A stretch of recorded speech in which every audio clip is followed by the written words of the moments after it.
I was the one who got Joseph through his toughest years. A full decade. But when I was at my lowest, he used me to secure resources for a new artist under his wing. He personally broke my spirit, then looked down on me and said, "Harry, you need to be more understanding." Later, backstage at an awards show, the most famous singer-songwriter in the industry whispered into my ear. Joseph's eyes were red as he said, word for word, "Harry, you said you'd never leave me." I replied seriously, "That's all in the past. I just got a boyfriend. You need to be more understanding."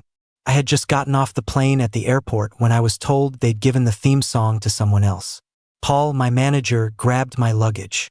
"There's nothing we can do," he said, trying to console me. "Joseph is determined to push this new kid." I lowered my eyes. Is this new kid by any chance Martin? I'd been signed to Joseph's company for 10 years, and we'd been together for 9. I spent that entire time walking on eggshells. Now here we were, looking at each other with nothing left but disappointment. Paul tried to comfort me. "Joseph's willing to do whatever it takes to make him a star." Then he asked, "Why did you suddenly decide to come back to N City?" My gaze fell on the charm attached to my suitcase. A cheap little sycamore charm Joseph had given me the year I graduated high school. It had been hanging there for 10 years. When I spoke, my voice was hoarse. "I'm back to terminate my contract." Seeing Joseph hand the contract for the theme song to Martin with my own eyes sent a sharp, deep pain through my heart. Joseph's office was on the 26th floor. The huge sign on the outside of the building read HJ, a mashup of our names, Harry and Joseph. When I arrived, Joseph was handing a contract to Martin, his tone indulgent. "Take a look. If you don't like it, I'll find you something else." A theme song for a blockbuster TV series, one I had fought tooth and nail for, was suddenly worthless in his eyes. Martin saw me and made a move to leave. "Joseph, I'll head out now." "No need." Martin didn't even move his feet. He was sure Joseph wouldn't make him leave just for me. "What are you doing here?" Joseph's voice was edged with impatience. My throat felt tight. I thought my voice would crack, but when I spoke, it was flat, emotionless. I was just stating a fact. "I'm here to terminate my contract." Martin took that as his cue to leave. Joseph narrowed his eyes. "Why?" "When we signed the contract, we agreed that if either of us ever felt it wasn't working out, we could terminate it immediately." I uncurled my tightly clenched fist and placed the sycamore charm on his desk. Clattered against the surface. "Not working out? Harry, you think we're not working out? That's right. Let's end the contract. And let's end us." I turned to leave, but Joseph called out to me. "Harry, have you looked at how big HJ Music is now? I don't just have you as my only artist like I did 10 years ago. Can't you be a little more understanding?" I just stressed, "Let's just drop it." As I was leaving the company with all my things, Paul held the car door open for me, a grim look on his face. "Martin just did a live stream. He's hinting to his fans that you were dropped for plagiarism and for signing a problematic endorsement deal behind the company's back." The story was already trending. The comments were a cesspool. LMAO. Does Harry seriously think she's all that? Signed for 10 years and all she does is release albums and do concerts? Expecting the company to just lose money on her? Always calling herself a singer-songwriter. Turns out it was all stolen. Exactly. Said she wanted to focus on writing songs, stay off TV, and avoid drama. Then she turns around and takes a shady endorsement deal. Desperate for cash. Much? Paul covered his phone screen. "Don't look. It's fine." Paul hesitated, then finally burst. "Damn it, I feel so bad for you. What the hell is Joseph thinking? You were 18 when you signed with him. 10 years. What the hell has he done? He gave the demos you wrote to Martin. He made you sign that shady endorsement to get Martin more resources. And now the theme song you landed is going to Martin too. So he's just casting you aside now that you've served your purpose?" His words struck a nerve deep inside me. My eyes started to burn. The more Paul talked, the angrier he got. The more I think about it, the more pissed I get. "And you dated him for 9 years. Harry, what were you thinking?" The car drove along the river, heading toward the 9th district. The windows were shut tight, and the late June rain in N City fell relentlessly. Felt like it was blocking out all of Paul's words. After a long time, I finally answered. It was so long ago, I can't remember. I was only 18 then, high on life, believing some things were meant to last forever. But now it was impossible not to look back. I was only 18 when I met Joseph. It started when a cover I casually posted online went viral. Joseph found me. He was only 22 at the time. Fresh out of college, he had the air of a sophisticated rich kid. But his words were serious and sincere. Harry, have you ever thought about being a singer? I'm starting a record label. Do you want to be my first artist?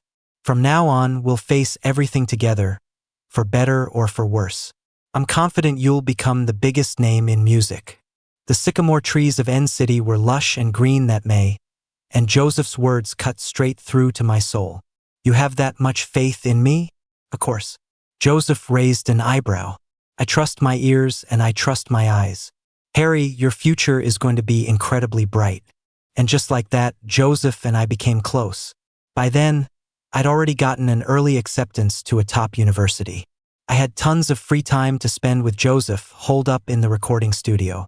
We were both from N City, and every so often, Joseph would drive me to find food in the little alleyways. After his car got scraped a few times, he started taking me around on a little electric scooter. The night before I left for college, I was at home packing.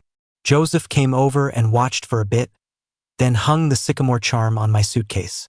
If you get homesick, he murmured, you can just look at this. Are you a child? With modern transportation, if I get homesick, I can be back the same day. He ignored me, stubbornly attaching the charm. Then he suddenly asked, what are you going to do if you get a craving for pot stickers when you're in M City?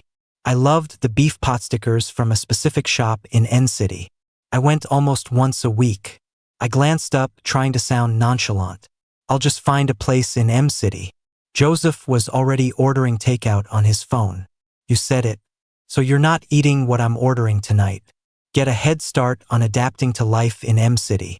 He said that, but when I casually mentioned I was craving N City pot stickers, he still brought them to me. It was my second semester of freshman year. Joseph called me one night, and just as we were about to hang up, a notification popped up on my phone. 1-year friendship anniversary. I clutched the sycamore charm and said suddenly, Joseph, I think I'm a little homesick. I'm craving the beef pot stickers from that little alley. Truth was, there was no one at home for me to miss. My parents had divorced long ago and started new families. I just missed Joseph. His voice was cool. Come back and have them during break. But the next morning, I saw him standing in front of my dorm. He'd traveled hundreds of miles through the rain, and in his hand was a container of beef pot stickers. He smiled and called out my name. Harry. That night, Joseph's lips brushed against mine. Harry, he said, word for word, I like you. Let's be together. I only found out later that it had been raining nonstop in N City while he was coming to find me in M City. Flights kept getting delayed and canceled. He'd bought a ticket and made it to the airport, only for his flight to be canceled at the last minute. He scrambled to buy the first high-speed rail ticket he could find. He was out of breath when he finally got on the train. The train ride from N City to M City took hours, a journey through wind and rain, from F District to H District, all just to see me and tell me he liked me. For 4 years of college, from 9th District to H District, Joseph made that trip countless times. Never a single complaint. It's because our love was once so real that the present feels so bitter. I went straight back to my own apartment. Paul and his assistant were packing up my things. Joseph had been here before, too. Back when I was studying music abroad, he'd called me at the perfect time. Didn't we say you'd move in with me when you got back? Why did you have to buy your own place? He guessed, what, are you afraid you'll have nowhere to go if we fight? Don't worry. I could never bear to fight with you. We never did fight. The love just died. Just as we finished packing, a message from Joseph popped up, as if nothing had happened. Where'd you go? I didn't reply. I just blocked him. Looking at our chat history, I was struck by the realization that we hadn't really talked in a long time. The last time was when he asked me to come back and sign an endorsement deal. Problematic one. The kind that every other celebrity who signed had already backed out of. The time before that, he wanted me to calm my fans down and clarify that my relationship with the company was still good. The time before that, he wanted me to promote a new artist at my concert. I couldn't even remember the last time we just talked about nothing. I felt a suffocating weight in my chest. Paul finished packing and sighed. Fine. Terminate the contract. Post something on social media to let people know. If we let Martin's fans keep this up, it'll ruin your public image. He forced a smile, trying to tease me. It's just one Joseph. Who cares? Breakups happen. Between love and career, we choose career. Don't forget you've still got that show lined up. Yeah, I know. The show was called The Best Singer-Songwriter. It featured all original artists and gave newcomers a platform. I had accepted an offer to be a guest mentor. I didn't expect to run into Simon at the studio for The Best Singer-Songwriter. Simon, the most famous singer-songwriter in the business. Every song he'd ever released, he wrote himself, music and lyrics. His style was diverse but consistently brilliant. Simon had already greeted me. Harry. Simon. I replied politely, I really didn't expect to see you here, Simon. Simon smiled. Seeing no one else around, he suddenly said, I heard you terminated your contract with HJ Music? It wasn't a secret anymore. Yes. Simon looked at me seriously. You're incredibly talented. HJ was holding you back. I didn't say anything more. Simon's manager was already calling for him. As he hurried away, he left me with one last thing. Harry, I love your music. I've even heard your early work, including the theme songs you did for that one anime. Imma fan. He looked so sincere. He didn't seem to be lying. It left me stunned for a moment. In my 10-year career, I only ever wrote songs for one anime, and the industry absolutely ripped me to shreds for it. 5 songs sold as a package deal. The only requirement at the time was that they pay quickly. Joseph was struggling back then. The company was on the verge of collapse. His family was wealthy, but he was too proud to ask for help. He spent his nights wide awake worrying about money. Right then, that anime project found me.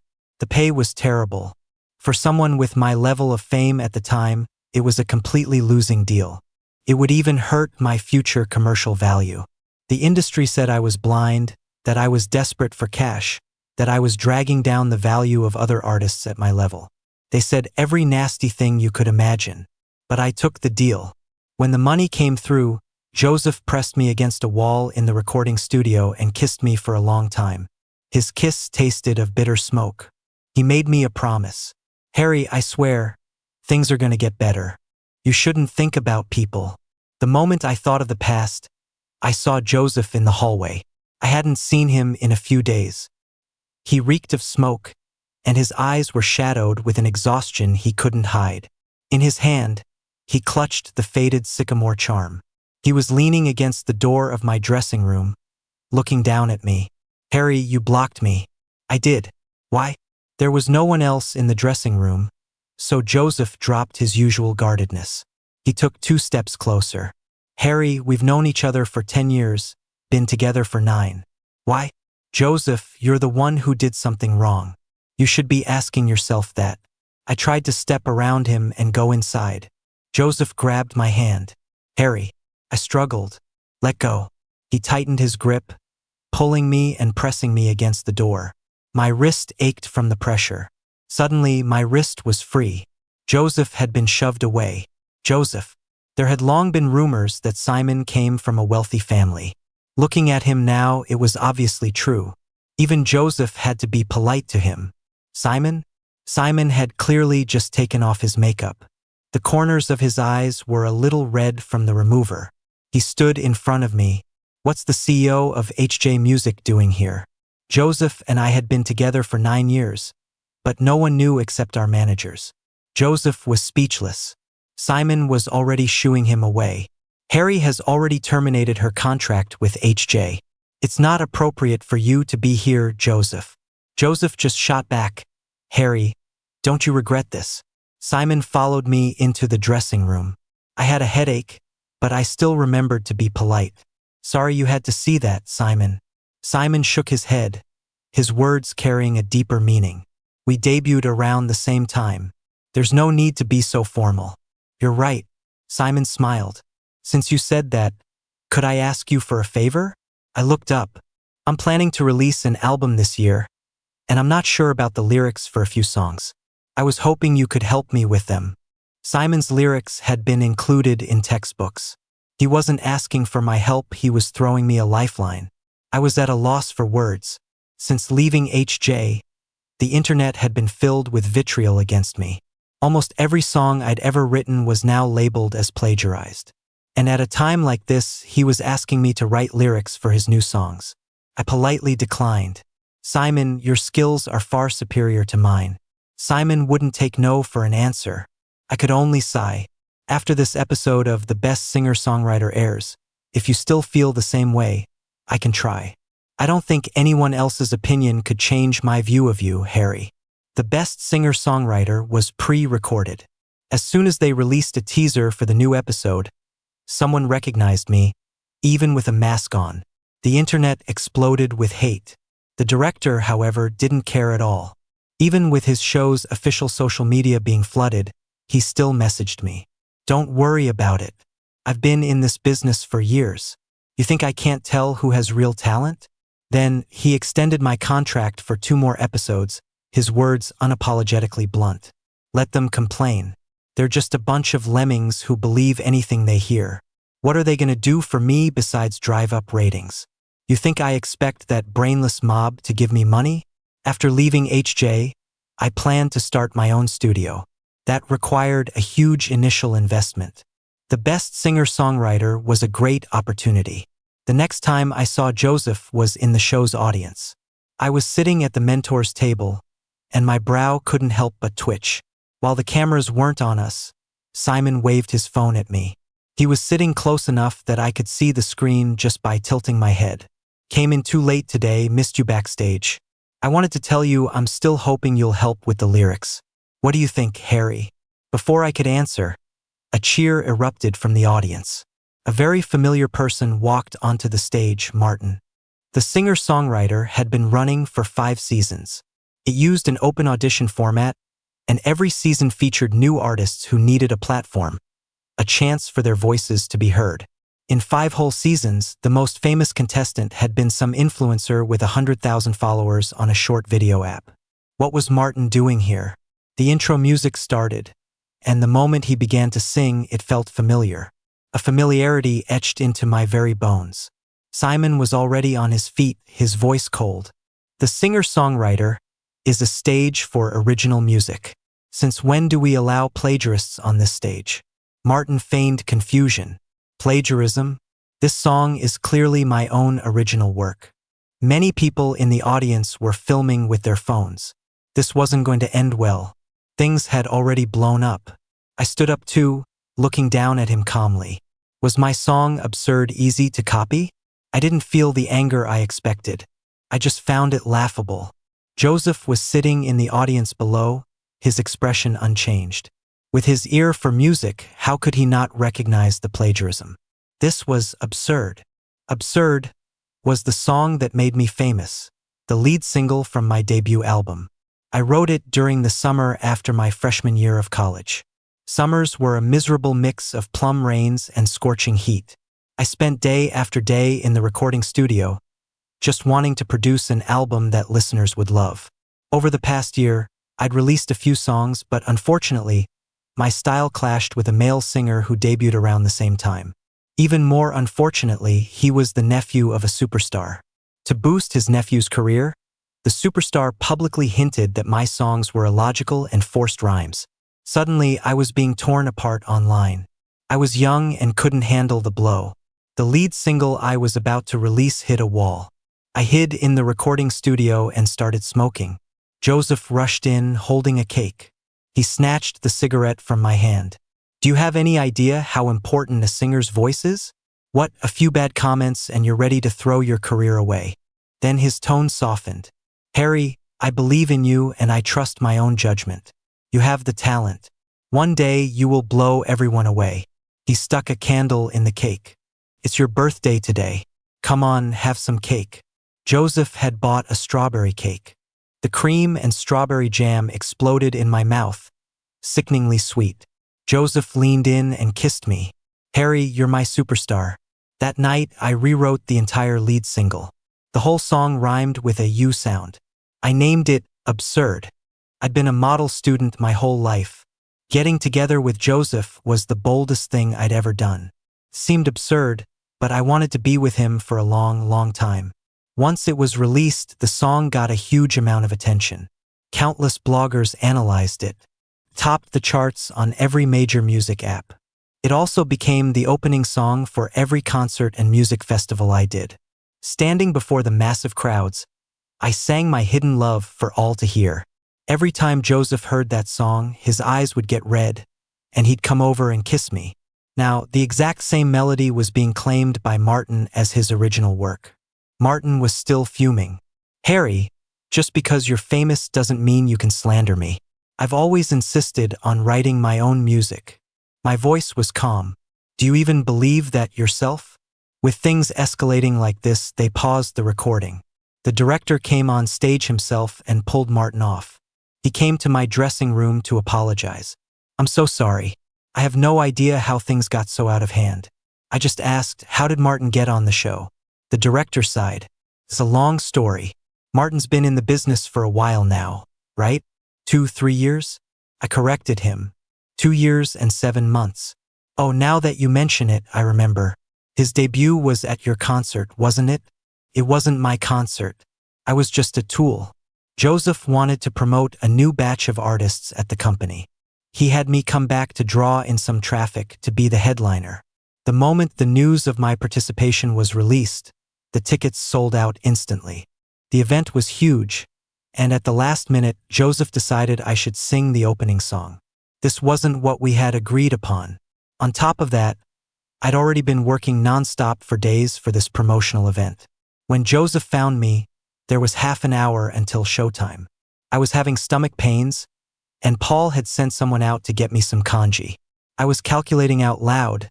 It's probably just from the irregular schedule lately. It's fine, I'm healthy. A bowl of kanji should fix me right up. I don't have to be on stage for at least another 2.5 hours. Joseph walked right in. Harry, a lot of your fans came today. You should open the show. Sing Absurd. Get the crowd hyped up. Paul couldn't help himself. Joseph, Harry's stomach hurts. Only then did Joseph notice how pale I was. Is it serious? Take some ibuprofen. Not another word. He was determined to make me open the show. Singing Absurd. In a daze, I felt like Joseph and I were drifting further and further apart. When did it start? Was it that now, every time I came back to N-City, Joseph was no longer there to pick me up from the airport? Was it that it had been a long time since Joseph had taken me to eat at that beef potsticker place? Was it that last time I had to send something to a junior from college? I was swamped and asked Joseph to mail it for me, but he couldn't remember my school's address? Was it that he was now using Absurd as a tool for clicks? My stomach, which hadn't hurt that much before, suddenly clenched in agony. Paul was about to say more, but I glanced at him and said, "Go find some ibuprofen." I did go on first that day, but I didn't sing Absurd. I sang another song from the same album. A song written when I was 18, revised many times since, just as good as Absurd, but with a different meaning. This song was more about being young, carefree, wild youth. I was a competitive student. I'd even been on the national training team. I got into music because I loved it. I got together with Joseph because I loved him. Why should I let him use my love to torture me? To sacrifice me? I left N-City right after the show that night. As I was about to board my flight, a message from Joseph came through. It was a screenshot of trending topics on social media. Harry and HJ on the outs? Not Absurd for the opening. Harry stone-faced. What is Harry missing? A string of trending topics. Along with the screenshot was a voice message. Calm your fans down. No mention of whether my stomach still hurt. Okay.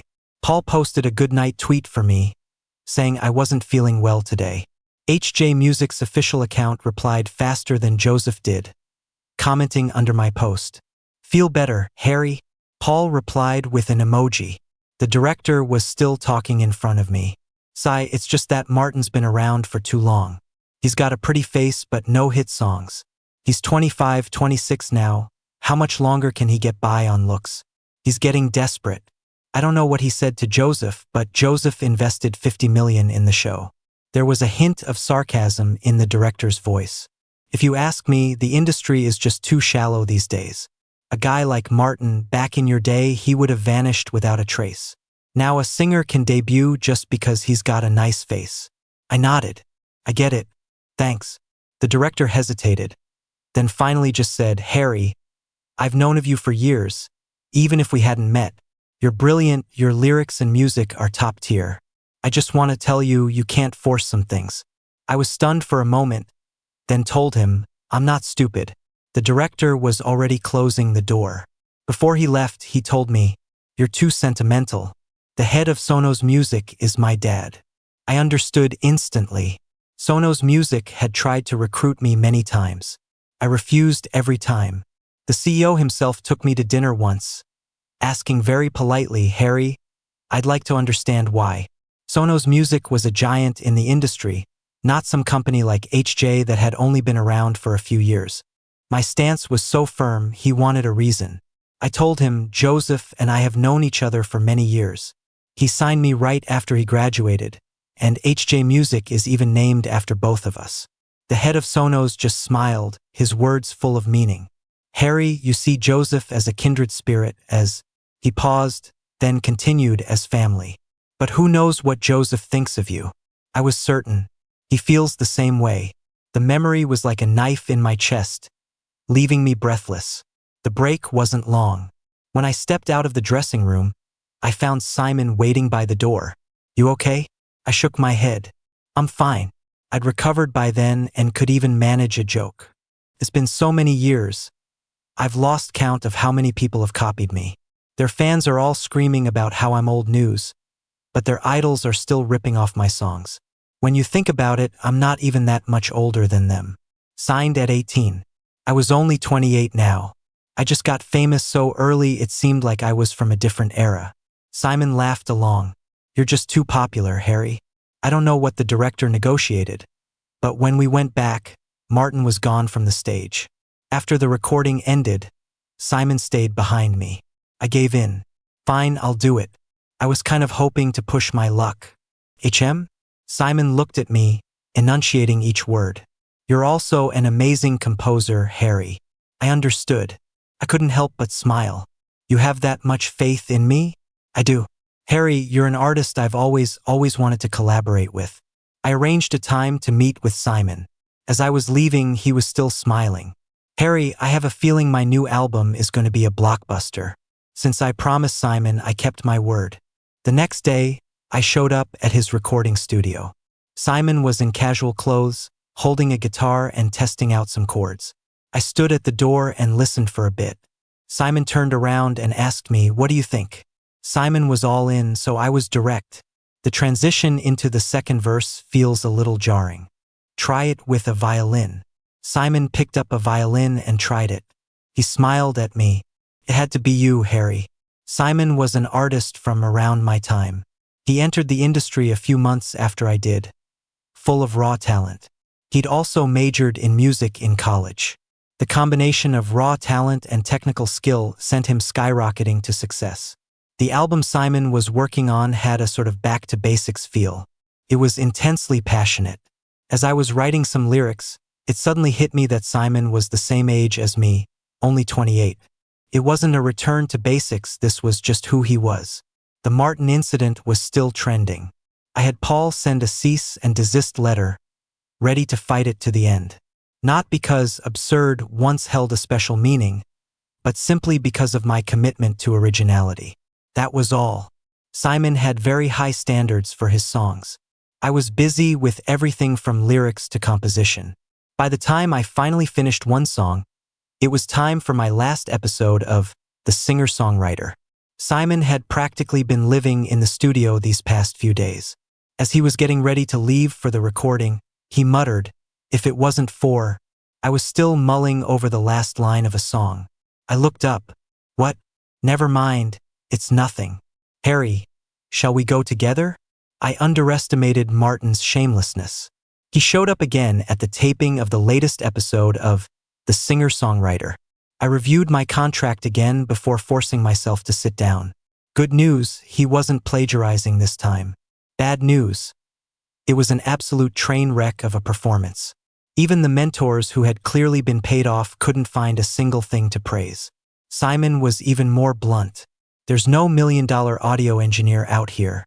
I just gave a silent, wry smile. I have no comment. My social media had been a war zone these past few days. Martin's fans and my fans were at each other's throats daily. LMAO. Does Harry really think she's still that popular? Seriously, with my Martin's looks, singing is a waste of his talent. Okay? Exactly, he could just get by on his looks, but he chooses to rely on his talent. Our baby is trying so hard. Can I just quietly say, even if he did copy, so what? Harry is so last season. If it wasn't for our baby giving her some buzz, who would even remember her now? My fans were being bullied, so of course I had to fight back. I added my own comment, but I think anyone who wants to make it in this business should have a little self-awareness. After the recording, Simon and the director had things to discuss, so I decided to wait in my dressing room. Working on lyrics and music for Simon these past few days had reignited a spark in me. It was time to release a new album. There was a knock on the dressing room door. I glanced at Paul and my assistant in the room and nodded. It was Martin. He was completely out of line. Harry, you tell me to have some self-awareness? Do you have any? Paul was about to kick him out. I looked at Martin and suddenly felt like it was all pointless. Harry, let me tell you, this is the age of influencers and hype. Get off your high horse. You really think you're that great? I waved my hand, and Paul threw him out. A few moments later, there was another knock on the door.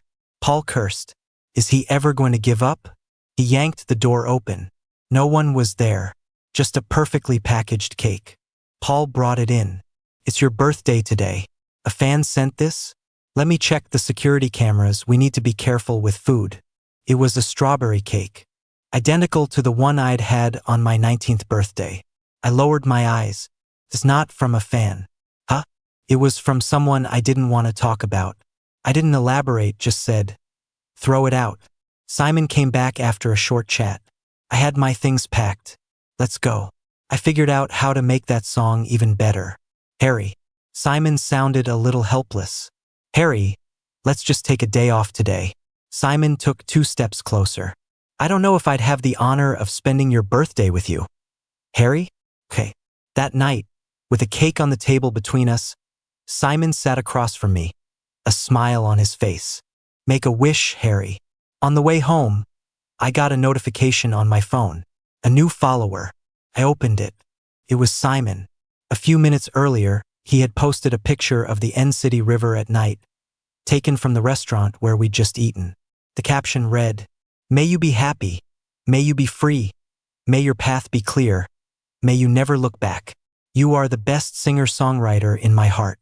Within minutes, the comments were flooded with people asking who he was talking about. Simon didn't reply. Paul shrieked, "What is going on?" I shook my head. I found out what was going on in the middle of the night. Inspiration strikes when it strikes. I was up late in the recording studio writing a new song. When I came out, I had a call from Simon. "Harry, turn around." I turned around and saw Simon. "What are you doing here?" I had a regular studio I always used. Simon looked a little nervous. "I sent you a message." Before I could speak, Simon rushed on. "You didn't reply, so I figured you must be at the studio. I wanted to see you." Simon seemed like he'd never been this nervous before. "I know the timing isn't great, but I have to say this. Harry, I've wanted to celebrate your birthday with you since you were 19. I've listened to all your songs over and over again. I've written essays analyzing every single one. After all these years, I want to ask you, what's your evaluation of me? Do I have a chance?" He asked if he had a chance. Direct yet cautious. I opened my mouth, but in the end, I chose to ask, "What if I said you don't?" "I'll keep waiting." "Harry, I covered the same song you did when you were 18. Except I wasn't as good, and my version was buried under yours. I was so mad at the time, thinking, why? But then Simon smiled. Then I kept listening and I fell for it. You sang it so well, I felt completely outmatched. That night I had a dream. In the dream, I saw the music charts from the year I first got famous. I was firmly planted at #1, and below me was someone I couldn't remember. But Simon's reminder brought it back. It was him. After I woke up, I sent Simon a message. Thank you for liking me, but I'm busy with my new album right now. When I'm done, we can talk about this. Simon replied instantly, okay. Simon was also busy with his new album, and we were perfectly suited to fill in each other's gaps. We ended up just using the same recording studio. We worked on our albums day and night. Every morning, Simon would bring breakfast without fail. A different kind of pot sticker each time, always beef. After a few days of this, I asked, how did you know I like pot stickers? I've always followed you on social media. You were really active in college. You don't have to do this. I do. Besides, it's nothing. I just don't know which shop is your favorite, so I have to try them all. Simon smiled. Besides, I'm just trying to increase my chances of success. I didn't say anything more after that. Simon's new album had 15 songs. I wrote the lyrics for 2 and the music for 1. My new album had 12 songs, all written and composed by me. I even had a faint urge to add a few more. After that whirlwind of work, we finally had time to go out for a meal. I've been cooped up for too long. Since Simon was taping the singer-songwriter, I decided to just wait for him at the studio. When I got there, Joseph was there too. Simon ran over to see me. What are you doing here? Came to get some dinner with you. And to talk about... The taping wasn't over yet. I put on a mask and sat in the audience. Joseph crossed half the auditorium to find me. I nodded at Paul and we went backstage. Joseph looked exhausted. Can we talk? I don't think there's anything for us to talk about. I just don't want to end up in some unnecessary headline. Joseph had a cigarette hanging from his lips, but he hadn't lit it. I moved a little further away. He just smiled. I quit when we were together, remember? I just think your tastes have changed, Joseph. Joseph? Audience members were starting to leave. The taping was almost over. I nodded, about to go, but Joseph suddenly called out to me. I'm not with Martin. That's not important. What's important is that you lost your way. Was it worth it, all that dirty money you made by selling me out? Joseph was speechless. After a long silence, he finally said hoarsely, my dad's company ran into some trouble. It needed money to fill the gap. At the time, you were my most profitable artist. Just a few sentences and it was all clear. Harry, do you have any idea how much money you make? After that one time, whenever I saw you, I felt like I'd let you down. I felt so useless using my own girlfriend for money. It just made me want to see you even less. That's when I saw Martin. He was so clean, like you at 18. I stopped in my tracks. Joseph, you make me sick. You felt bad for what you did to me, so you went and were nice to Martin? You're a coward. Stay out of my sight from now on. The moment this album was produced, I had a feeling it was going to be a hit. And I was right. Released around the same time as Simon's, my album shot straight to the top of the charts on every platform, landing at #2. Fans of both of us listened to the songs and noticed something was up. They said Simon, the lone wolf, had actually hired someone to write lyrics and music for him. And he'd hired Harry, another lone wolf. Suddenly, both fan bases were celebrating like it was New Year's. The filth under my social media posts was buried. When I opened it, all I saw was, my youth is back. It's been 10 years. I've gone from a young boy to a middle-aged mom. But Harry's music is still so youthful. Ugh. Listening to this makes my cold, dead heart feel warm again. It's so good. I feel like I'm back in the good old days before I became a bitter hag. Does anyone get it? I really want to cry. It's been 10 years, and Harry is still the same Harry. No matter how much this industry changes, she's always stayed clean. Her voice just like it was yesterday. It just hit me, Harry, who was with me through my entire youth, is only in her 20s. She's been a star for 10 years. I completely dominated the trending topics, especially the lead single, The Journey. The rhythm was upbeat, yet it was lyrical and reflective. So many people were crying, saying it was like a dream back to an afternoon during their school days. The sound of cicadas was the sound of youth. Simon was quietly listening to the song beside me. He must have heard it 1,000 times in the studio, but he was still listening to it over and over. Simon's manager was on the verge of tears. "Boss, your album is ranked below Harry's. How can you be so calm?" Simon's tone was serious. "All I know is my skills haven't declined." And Harry, he smiled, looked at me, then continued, "has broken through her own limits, surpassed herself. This year's awards, Harry is going to sweep them all. Harry, with the journey out, get ready to go on stage and accept your awards." Simon was right. Paul had already gotten reliable information. The journey was set to win at least 7 awards. Best Singer-Songwriter, Best Composer, Best Lyricist, Best Album Producer. Paul was ecstatic. "Harry, no matter what anyone says, you have a place in the music world." Simon smiled at me and said, "Harry, you were always meant to shine." The day before the Best Singer-Songwriter award ceremony, Martin posted on social media, claiming The Journey plagiarized his work. He even posted a side-by-side musical analysis. He came on strong. Clearly, this was a planned attack. People love this kind of drama, and they'll make up anything for attention. The internet was a storm of accusations. Fans and trolls were at war. Simon was out of town filming a show. He took a red-eye flight back to N-City. When he showed up at my door, his eyes were bloodshot. The first thing he said was, "I believe you." Then he sat down and asked, "Did you hum the melody or anything before it was released?" I did. I had already unblocked Joseph. The chat history was still there. I scrolled up, message by message. A 10-year contract, 9 years of love. To end up like this, I found the record. It was from a year ago. Back then, my relationship with Joseph was already strained. We both felt the problem and had agreed to talk. In the end, he was too busy with work, so we never did. He called me and asked, "Do you still remember the evening breeze in 9th District? HJ Music was in J District. I was constantly flying between M-City and N-City. Every time I came back to N-City, I would go back to 9th District. He was the only one who didn't remember. That night, I was walking down the sycamore-lined avenue in 9th. The wind blew, but the trees were still. In that instant, I remembered the past. We had seen all the seasons on that Sycamore Avenue together. That was the initial inspiration for The Journey. I hummed a bit of it to Joseph. My intention was to tell him I still remember the past. Do you? I never thought it would become a knife in my back. Simon stayed up all night, helping me organize everything. I chose to post everything at 10 in the morning. Simon was on the phone nonstop, having people monitor the public reaction. The Best Singer-Songwriter Award was being given out tonight. Any unexpected trouble now would be a fatal blow. The moment I posted, the internet crashed. I was kicked out several times.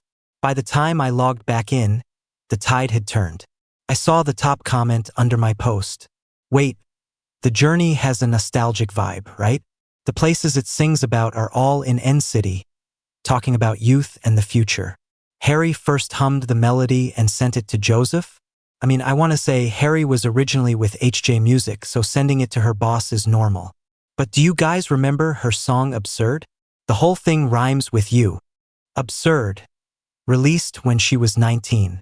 She was 19 then, what secrets could she keep? To be honest, I don't think the name HJ Music is a coincidence. I replied to that thread. I have already terminated my contract with HJ Music. Furthermore, I will be pursuing legal action against Joseph and Martin. The awards were tonight. After posting that reply, I went to sleep. Joseph chased me to the awards ceremony. By then, I already had confirmation that the award for Best Singer-Songwriter was mine. Simon was discussing legal action with a lawyer. He still had dark circles under his eyes. He was forcing himself to stay awake, making calls. After he hung up, I looked at Simon's profile and suddenly asked, "Did I see you back in college?" There were a lot of events in college. I performed on stage many times. Simon paused. "Yes." I went to every single one of your performances. I smiled and brought something else up. Speaking of which, I have a bit of a history with Sono's music. Why did the best singer-songwriter invite me? Especially at that time, when I was at my lowest, when I was drowning in scandals. Was it because of you? Simon sighed in frustration. Yes, the director of the singer-songwriter, and I have been friends for years. He quickly explained, Harry, ultimately it's because you have the talent. I just made a suggestion. I took 2 steps closer. Simon stood his ground, speaking before I could.